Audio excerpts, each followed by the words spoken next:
Estás a punto de cruzar un umbral donde la tecnología deja de ser herramienta y se convierte en espejo. Bienvenido a los dioses de la inteligencia artificial. ¿Por qué confiamos más en una máquina que en nosotros mismos? Tal vez porque la máquina no miente. Aquí no hay respuestas simples, solo preguntas demasiado humanas. Una batalla entre dos cerebros, el biológico y el sintético.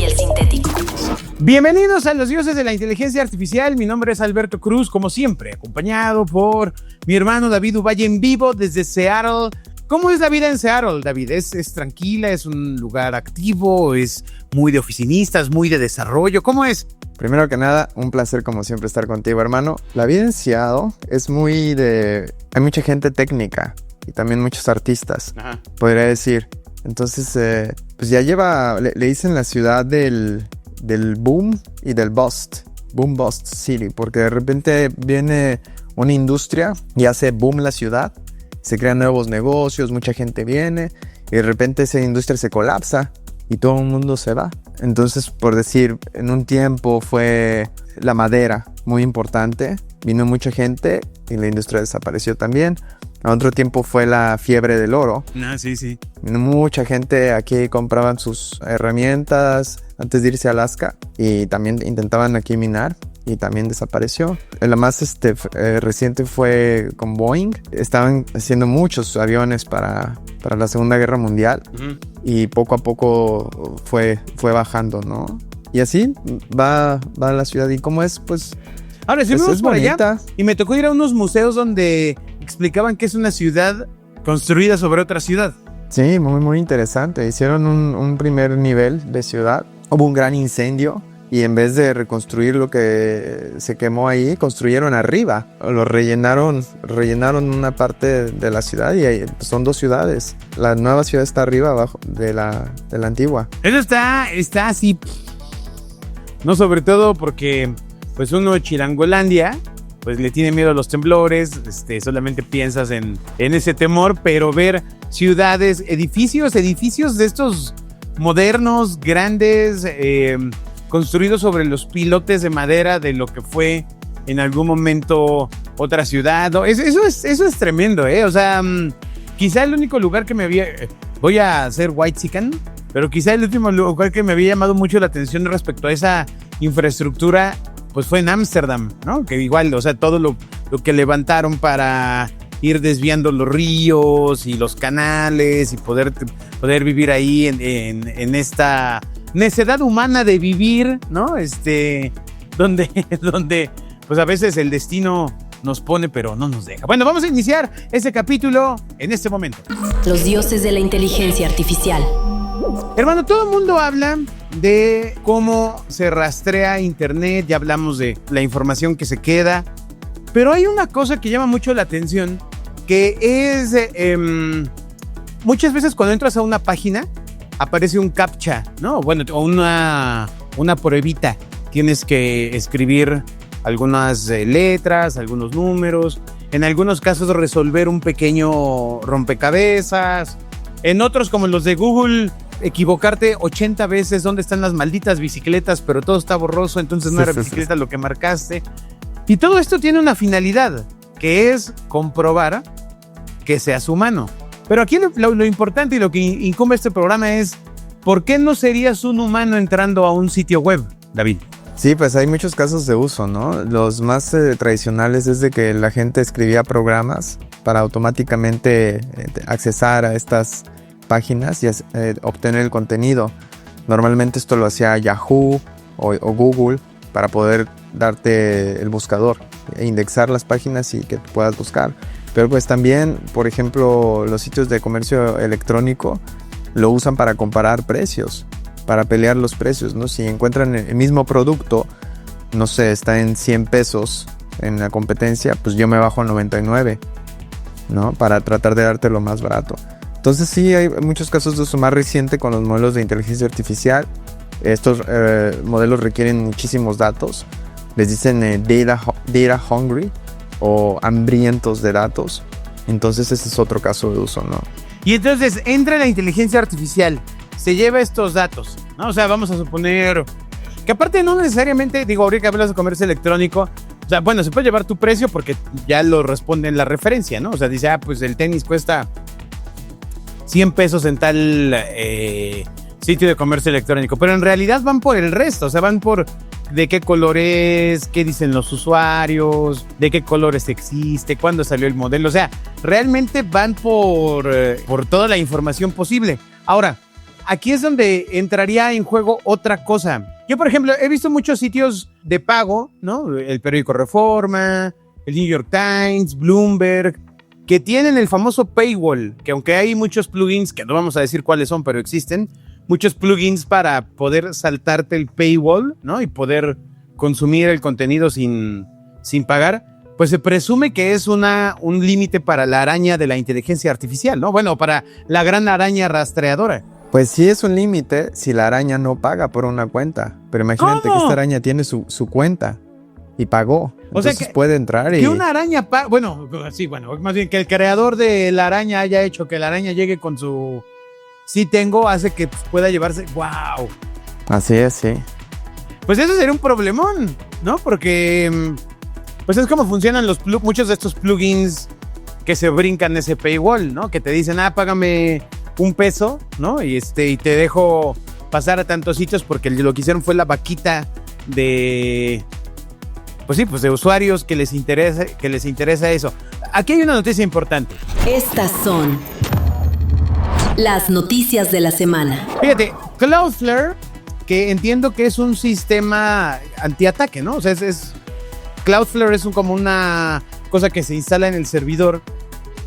Ahora, seguramente entran a muchos sitios donde dice Cloudflare está comprobando si eres un ser humano, ¿no? Y se pone una ruedita circular. Bueno, pues ellos están instalados en el 20% de internet y básicamente ya activaron un bloqueo automático para los bots de inteligencia artificial a todos sus clientes, exigiendo permiso explícito para modelos como GPT-Bot o CloudBot, y además introdujeron un sistema llamado Pay-per-Crawl, donde editores pueden cobrar por acceso a su contenido. Es decir, pues son los primeros pasitos para los que el internet gratuito se acabó para la inteligencia artificial, porque sin permiso o pago, pues los bots no pueden leer esos textos. Medium, ¿tú conoces Medium, David? Sí, sí. ¿Sí? Está suscrita, es de suscripción ya, ¿no? O algunos son de suscripción. Y ahí es como un blog. O sea, tú vas haciendo tu blog y tú decides, pues, si entras a un modelo de suscripción o no. Probablemente aquí no le estés minando el futuro financiero a una empresa, sino a una persona. Pero esa persona considera que lo que escribe, con la periodicidad que escribe, pues vale una lana, ¿no? O sea, es como si... O sea, imagínate, el negocio de OnlyFans, me contó un amigo para una tarea. O sea, pues que se pudieran escrapear o rastrear toda esta información, es todo un rollo. Esta información, David, ¿qué es lo que va nutriendo en temas de inteligencia artificial? O sea, todo el contenido, lo que leemos los usuarios, ¿por qué lo hacen? O sea, ¿para qué es? ¿Para que tenga conocimiento? Esa es una muy buena pregunta. Sí, quieres tener la información disponible y un lugar donde la puedes encontrar es en internet, ¿no? Pero ahorita ya están entrenando también modelos con material impreso, ¿no? Todo el texto que pueda tener acceso, imágenes, fotos, video, ayudan a estos modelos a tener un mejor entendimiento del mundo. Entonces es muy, muy necesario para ellos estar consumiendo información, y no solamente una vez, sino tener información actualizada. O sea, te refieres a... Y eso es importante, o sea, te refieres a toda esa información que por N razón del destino nadie subió a internet. O sea, que no eran libros digitalizados, ¿no?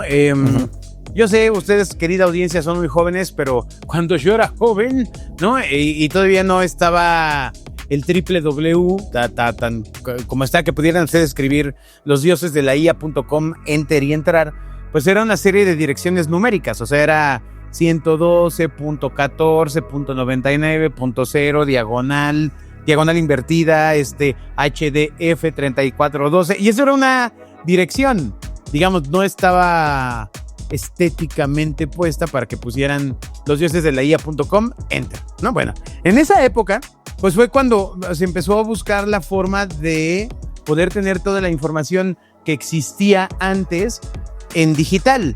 A ti también te tocó ese cambio, ¿no, David? Cuando empezó la migración de información. Sí, interesante ver cómo los periódicos pasaron a ser digitales poco a poco, ¿no? Sí, o sea, porque justamente, o sea, el periódico, hagan de cuenta, ustedes entraban hoy al Universal, pues veían el de hoy, pero en el archivo, pues no podían ver el de 1956, porque pues no había estado digitalizado, y aparte en ese entonces, la forma en la que se digitalizaban las cosas era como el peor de los escáneres, ¿no? O sea, literalmente se veía pixeleado, gacho, quedaba como en un PDF borroso, nada que ver con la tecnología, ¿cómo se llama? OCR, ¿no? OCR, sí. ¿Qué es lo que hace esa tecnología, David?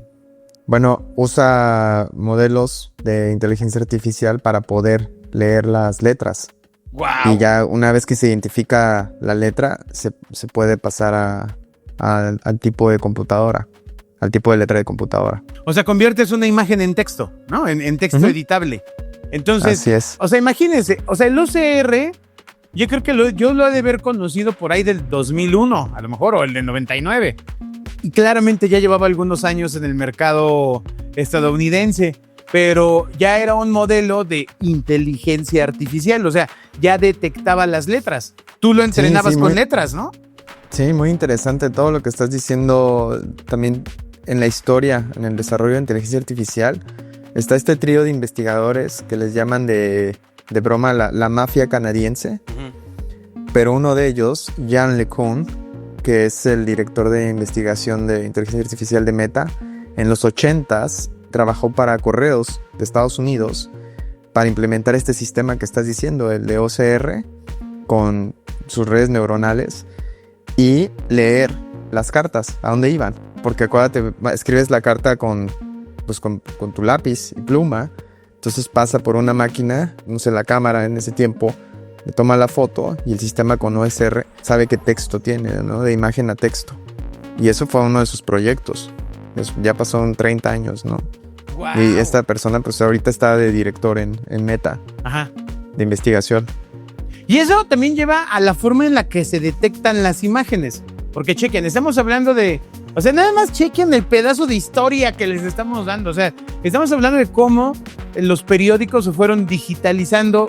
Claramente, en algún punto de la historia solamente se escaneaban. Ya sale cámara, ya sé que se quedaban ahí. Y no podían ser rastreados, porque era como tomar una foto, pues. O sea, era una imagen que no se podía disasociar letra y el texto. Entonces tenías que ver de hoja en hoja.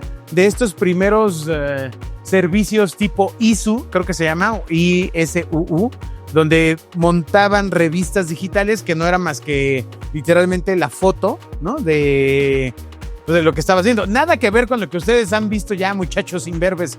Pero ahorita que David menciona el tema de Meta, aquí viene otra pregunta. Cuando ya empiezan a digitalizar los periódicos y las letras se vuelven texto y el texto se vuelve editable, y al ser editable, la araña de internet puede saber qué es lo que dice puntualmente ese texto, las imágenes son otro animal, ¿no? Porque, no sé, a mí me ha pasado esto, David, y claramente tú vas a tener la explicación de cuando hay una mala carga en Facebook. Bueno, en Facebook, la red que ocupamos los adultos, y entonces aparece la imagen, ¿no?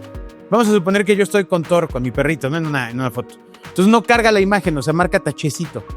Y dice, foto de hombre adulto abrazando un perro chiquito color café. O sea, está una descripción de la imagen, que es lo que realmente utilizan las redes sociales, ¿no? Sí. ¿Y cómo funciona eso? O sea, ¿cómo pueden detectar la imagen que subes y modificarla? O sea, ¿cómo lo interpreta? ¿Cómo interpreta la imagen?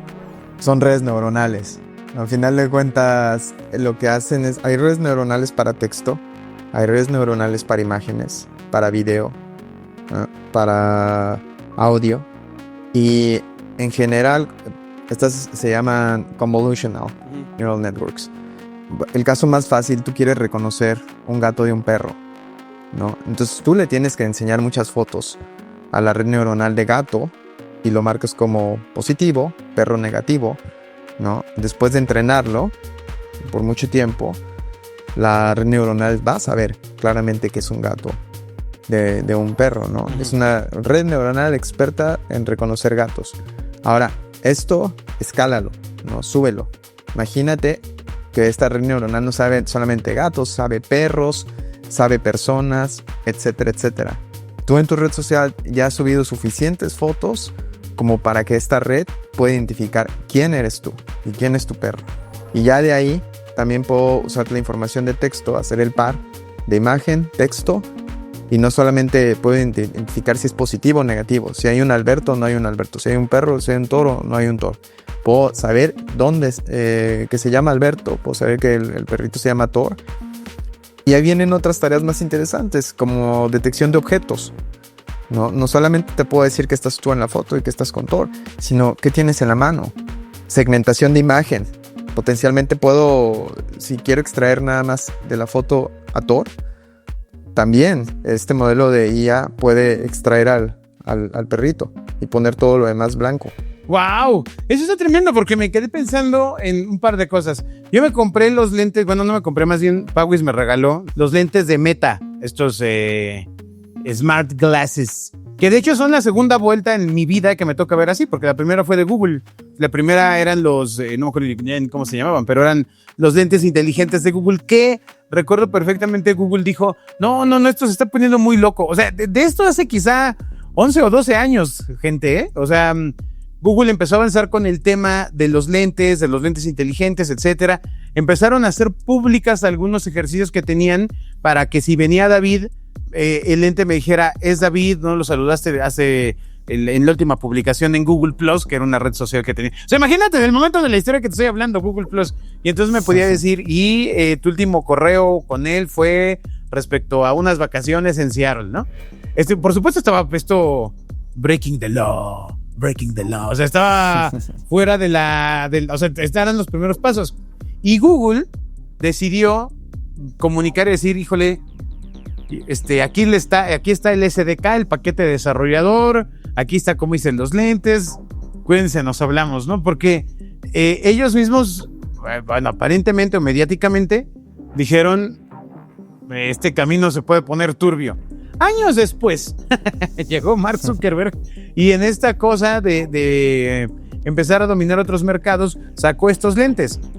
Yo los he usado todavía con el firmware en inglés, o sea, mi uso del inglés todavía no es tan amplio, pero aún así me daba respuestas muy puntuales de qué tenía enfrente.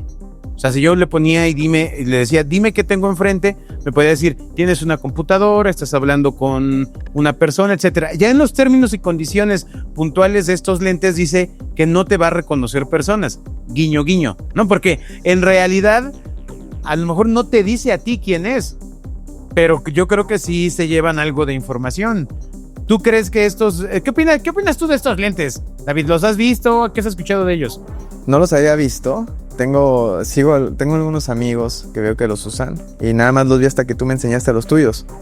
Se ven padrísimos. Yo creo que sí es el futuro. Es una de las tecnologías que ahorita son como futuro, pero en unos años va a ser muy, muy estándar, que es tener realidad aumentada, pero que no te bloquee tu vista, ¿no? Y tus acciones del día al día. Como los de Apple. Interesante. ¿Has visto los de Apple? Esos que son gigantes como lentes para buzo, ¿no? Que entiendo te van mostrando la información en la pantalla sin bloquear tu vista. Sí, así es. Es tener esta asistencia en todo el tiempo cuando necesites. Ahorita pues empezamos con audio, que tú das instrucciones y traes tu cámara. Yo creo que más adelante va a ser proyección. Entonces vas a poder también ver información o aumentar tus escenarios, ¿no? Ya ha habido ciertas iteraciones en el pasado, como dijiste, los de Google. Microsoft tenía los HoloLens por mucho tiempo. Entonces ya finalmente ahora con integración con inteligencia artificial se va a poner divertido. Mucho más aplicaciones industriales, comerciales y también de caseros para usar este tipo de herramientas. Es que está cañón porque uno piensa que un capítulo de Black Mirror es en un futuro distópico en el 2080, pero todos estos artilugios sí o sí ya están. De hecho, estaba viendo un anuncio, esto sí fue vil casualidad en Instagram, de una empresa que ya te permite enviar fragmentos de videos, ¿no? O sea, de videos de, por ejemplo, pues con tu papá o con tu mamá, ¿no? Y para cuando fallezcan, tengas una base de datos para poder, pues, hablar con ellos o con la voz. O sea, eso parecía hace un par de años así como, o sea, esto no va a pasar nunca. O a lo mejor no me tocará verlo en vida, pero hoy ya existe porque entiendo que mandarías estos videos y que sirven como para entrenar un poco la forma en la que te habla, cómo se refiere a ti. O sea, está... ¡Pum! O sea, el impacto social que puede tener una cosa así es gigante. Sí, muchísimo impacto, ¿no? Y hay que pensar en forma más ética de usar todas estas herramientas y que se usen para bien. Al final de cuentas, todo esto es avance tecnológico humano y se puede usar de forma positiva o negativa. Entonces, por lo menos yo, la mayoría de la gente con la que he estudiado y trabajado, queremos que se usen para el beneficio de la humanidad. Bueno, aquí sería un beneficio... no, es que es muy complejo ese tema. O sea, ese tema de hasta dónde... O sea, realmente ya no estás hablando con nadie. O sea, es una secuencia de bits. Sí. Y puedes caer en la trampa de que estás hablando con alguien. O sea, es muy loquísimo eso, ¿eh? O sea, son confrontaciones que probablemente un antropólogo en 30 años diga, amigos, o lo hicieron muy bien o lo hicieron muy mal, ¿no? Sí, es nuestro chance de hacerlo bien y también nosotros en este programa y también en tu otro podcast, comunicarlo. También es parte de aprender, ¿no? De que todos estamos aprendiendo cómo es esta tecnología, cómo funciona y cuáles son los casos de uso y para qué es bueno, para qué no es bueno y cómo usarlo responsablemente. Me gusta hablar contigo porque me llevas al lado del bien, al lado de la ética, la responsabilidad. No me dejas ahí vagando en la oscuridad de la corruptela y el dark side. Muchas gracias, David, gracias por estar en tu programa. Gracias a ti, hermano. Nos vemos hasta la siguiente. Nos escuchamos en el siguiente capítulo de Los Dioses de la Inteligencia Artificial. No olviden que tenemos nuestro sitio web, losdiosesdelaia.com. Está muy simple, es una simple colección de prompts y cosas que vamos encontrando David y yo. Nos escuchamos en el siguiente capítulo. Aquí termina esta sesión, pero la máquina sigue observando. Esto fue Los Dioses de la Inteligencia Artificial. Cerramos por ahora, pero ya nada es igual.